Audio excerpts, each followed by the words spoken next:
we are also well aware of Judy Wood and her theories. The reason we don't support her or her theories is that they are outside the scope of our message. So, you know, and it goes on a bit after that, but you can see they've got the scope of their message, but there's no mention of evidence, and there's no mention of truth. So, and there's no mention of the Keatam case, for example, and how this has been put into a legal framework. So, they're basically happy to ignore all of that and lead all these other 1,000 members essentially down a blind alley. But they were notified about the case going to the Supreme Court, and one of the members emailed it to Richard Gage and his core agents there, and they were angry and wrote back and said, we don't want to ever hear about this again. Yeah, that's right. We've got this from somebody who's involved in this group. Marshall, I am not interested in the topic of this email. Do not include me on any future emails. And this is in response to a message. Announcement is going to the Supreme Court. Yeah. It's very strange, isn't it? It's almost, I mean, to be honest, I've written about this, and to me, actually, although it's quite shocking to say it, and, even more controversial, it looks like mind control is going on. There's some type of mind control going on here. It's almost like this, I don't know how much you've looked at these mind control programs like Monarch. The Monarch program and Project Naomi, MK Naomi rather, and MK Ultra, and these projects. It's almost like this thermite is like a coded activation message of some kind, that's being put out into the wider community, and you get all these truthlings repeating it, and anything else has to be drowned out, attacked, discredited, etc. Yeah. So that's been our experience, and it's pretty it's pretty hard to deal with for people. There's a lot to take on board. I mean, let's look at a quick review. We're talking about anti-gravity technology. We're talking about limitless energy. We're talking about the fossil fuel fraud of the last 100 years. We're talking about weather control. It's an awful lot to take on board and digest and come up to speed with. But the only way you're going to do it is simply by looking at the evidence, and if you like Dr. Judy and I, and you want to do that, then it's very likely that you'll come to the same point as we have, and you'll be attacked in the same way that we have. But you'll know in your heart of hearts that you've been searching for the truth, and you've tried to continually review the evidence and listen to what he's telling you, because that is the way of finding the truth. And that's what we're interested in, and that's why, I'm sat here talking to you tonight. Yeah. Well, scientists for 9/11, for instance, should surely then follow the scientific method, and you don't start the scientific method with the conclusion and then limit the scope of your investigations to only that which will support your conclusion. These are supposed to be scientists. That's no way to do a scientific research project, is to say, well, we won't look at anything that doesn't fit our hypothesis for fear that it proves us wrong. It's just bizarre. I have a foreword to my book, and I'd like to read just the start of it, and I say, for the record, I do not believe that our government is responsible for executing the events of 9/11, nor do I believe that our government is not responsible for these events. It is not a case of belief. It is a crime that should be investigated by a forensic study of the evidence. Before it can be determined who did it, it must first be determined what was done and how it was done. And that's not going to happen by them deliberately limiting the scope of the investigation, is it? So clearly there's some answers to be sought there, I think. And I think, what happens is, the point about that foreword is the language that's used. It's not a question of belief, it's a question of knowledge, and the two are different things. It's like, people, do they believe, that in the UK it's now 8 minutes to 11 at night, or do they know it's 8 minutes to 11 at night? It's, there are certain things you can establish as fact and have knowledge about them, rather than having to believe they might be true or might not be true. And it's really that's again which differentiates what Dr. Judy has done from between most of science the and religion. Yeah. And it's been able to say, actually I thought it was 10 to 11, but actually I'm wrong because I've picked up my clock and I found that the battery is a bit low on power, so I need to go and get a new battery, plug it in and check what the real time is.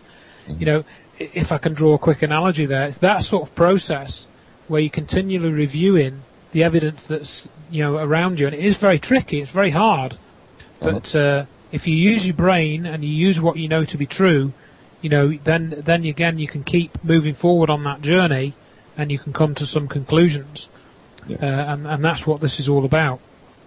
Well, I'm sure you would both agree that your position on everything at the moment is only contingent on the evidence available to you now, and if something radically comes along to radically change that, then as scientists and rational people, you acknowledge that you will change your perspective. Absolutely. As the evidence suggests. Yeah. It really annoys me that scientists make these bold claims about the limits of the scope of their investigation. Surely they're looking for the truth. Yeah, that's no scientist. Either you're looking for the absolute truth in this, or you're agendaed. And you can't claim to be a scientist if you're promoting an agenda beyond the scope of the truth. That's it. I should never not to rant anymore. Well, no, I totally agree. I'm speaking for myself, and not for Dr. Judy at all. I believe the official story of 9/11 for 3 years, and I've used that word of belief because that's what it was. I hadn't studied the evidence to know that it was false. So I then began to change my understanding because I started to look at the evidence, and that process was continual and ongoing, and it goes on to this day, Yeah. And so it's that whole process of learning and understanding through a study of the evidence which needs to be focused on. And I don't sit around and just say, you're an idiot because you've concluded this. I say, well, why are you saying that? What evidence have you got that you can explain to me to tell me why you think that conclusion is correct? Take your time, explain it to me step by step. Yeah. Let's see if it logically hangs together, Yeah. Of course, some of that comes down to your personality. I mean, my background, as I mentioned, is in computer programming, so I've got a fairly sort of logical, analytical brain, Yeah. And not everyone's like that, I accept that, but, that certainly helps, to have the start of that attitude, to go through this.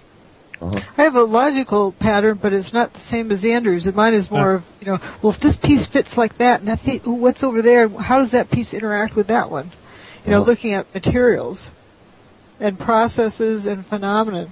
And it's, you can't just, it isn't about jumping to the answer.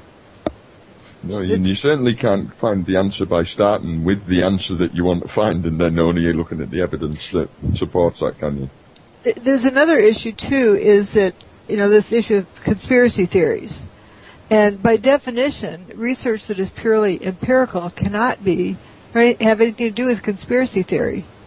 Because it's not about who was where and who said what to whom and who planned. Because a conspiracy theory is two or more people planning to commit a crime. Absolutely. It's two different things, aren't they? Yeah. But one other thing I'd like to point out, the popular chant, 9/11 was an inside job. Mm. Scientifically speaking, that's no different than saying 19 bad guys with box cutters did it. Yeah, I guess so. You've got to be able to support you. Pardon me?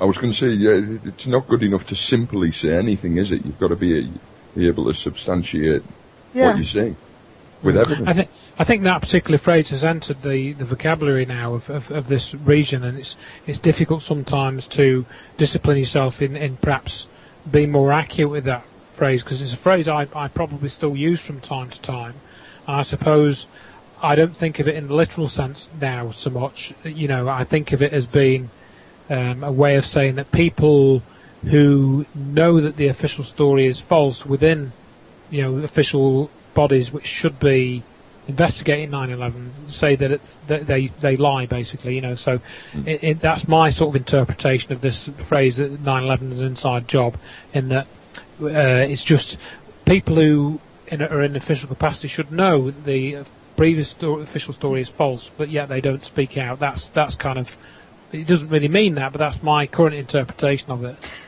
my statement, I think now, a new one, I brought it off of somebody's radio show from last week. It's an inside-out job. Yeah, that's perhaps better, actually. Yeah. So. My own personal favourite's 9/11 half-truth movement. Yeah. Yeah. Well, anyway. Andrew has an oath that they take. Yeah. Andrew has an oath that they take. Oh yes, we've certain true 9/11 truth figures. I just made up this oath for them, and it's they put them into a court, and you say to them, do you promise to tell some truth, some half truth, or anything but the truth? And it seems that we've just had a couple of things happen recently, which this seems pretty appropriate for to be read to them, and they can just say I do, and that's them covered, Yeah. So we should make it clear at this point that. Northeast Truth isn't taking sides in any of this. We're simply perfectly amenable to listening to everybody's sides of the discussion. So on that bit, I don't want to be inundated with people saying, no, thermite's proved and whatnot. I'm not saying it is. I'm not saying it isn't. I'm just doing my little part to provide a... What I say about the thermite is it's no different than chocolate chip cookies. I'm sure in the dust you could find traces of chocolate, traces of sugar, traces of nano wheat flour, nano wheat. And does that mean that chocolate chip cookies destroyed the towers? Exactly. Well, one of the issues is as well that I don't know whether many people realise that thermite is basically nothing more than iron filings and powdered aluminium. And it's iron oxide, that's right, yeah. You can pretty much find it in any centre of civilization if you go looking for it. That's right. Or at least traces of it, I would have thought. I mean, I had to dedicate a whole blog to thermite because it's still it's still like it's like a Dracula film where however many stakes you stick through the heart of thermite, it still keeps coming back to life the next morning, and it's a vampire that sucks people's energy, And I've had to dedicate a whole blog to this called 911thermitefree.blogspot.com, which essentially is reposting what I've got on my website. Just so if people want to know why thermite just doesn't cut it, as I say, it's all there's all the blogs on there. You can see why Stephen E. Jones wouldn't submit the thermite evidence to the same process that Dr. Judy has in terms of the RFC. You can see the response I got to that from somebody on the UK forum when I pointed that out, and how they tried to attack me for pointing that out, even though it's true. Again, that's a whole kind of sideshow, this whole how we've had to address the thermite evidence and explain that it can't be that. They claim they've got these peer-reviewed papers, and they're not really peer-reviewed. I've also discovered a link to the formation of crop circles because of an element of this thermite study. People can find out about that. So, there's all these different threads to follow, and it is very time-consuming. I appreciate that, but we're just trying to speak about the evidence, and we'll continue to do that. Clearly, there's I've looked into the thermite side of it, and I'll be the first one to admit that, like yourself, I was pretty much. I basically said, okay, it looks like thermite, it might have been involved, and knowing a little bit about explosives, these diagonal cut beams look very much like the work of shaped charges and what have you. What would you say to people in that who haven't had the chance to look at all the material? You're going to take out a saw and cut down the building? Well, yeah, it doesn't make sense, does it? But but if you were able to cut through the building, how you bust up the building is you cut it off its foundation and slam it to the ground. There's no seismic signal that indicates it was slammed to the ground. Well, it doesn't explain why it did. I mean, the most compelling argument I can see, just on bear in mind I've only had a week to research this, is that you can plainly see that the buildings turn to dust and then fall to the ground. Now, if you demolish a building, you can watch 1,000 of them on YouTube. When you blow a building up, you collapse the building, and the building is demolished by it hitting the ground, essentially. They almost always collapse intact, except at the interface where it's hitting the ground, and that's where the rubble and that is created. From the 9/11 footage, that isn't happening, nor is this pancake effect that everybody talked about in the official version, where you would clearly be able to see a process of slamming as they went down. That's not the case. It turns to dust. I've got another easy one. Is got this from somebody who's involved in this group. Marshall, I am not interested in the topic of this email. Do not include me on any future emails. And this was in response to a message. And also it's going to the Supreme Court. Yeah. It's very strange, isn't it? It's almost, I mean, to be honest, I've written about this. He's going to the Supreme Court, and one of the members emailed it to Richard Gage and his, core agents there, and they were angry and wrote back and said, we don't want to ever hear about this again. Yeah, that's right. And to me, actually, although it's quite shocking to say it, and even more controversial, it looks like mind control is going on. There's some type of mind control going on here. It's almost like this. I don't know how much you've looked at these mind control programs like Monarch. Quite a bit, Andrew. And the Monarch program. And there's no mention of the Keatam case, for example, and how this has been put into a legal framework. So they're basically happy to ignore all of that and lead all these other 1,000 members essentially down a blind alley. But they were notified about the court. They were notified about the court.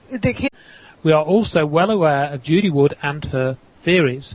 The reason we don't support her or her theories is that they are outside the scope of our message. So, it goes on a bit after that, but you can see they've got the scope of their message, but there's no mention of evidence, and there's no mention of truth. So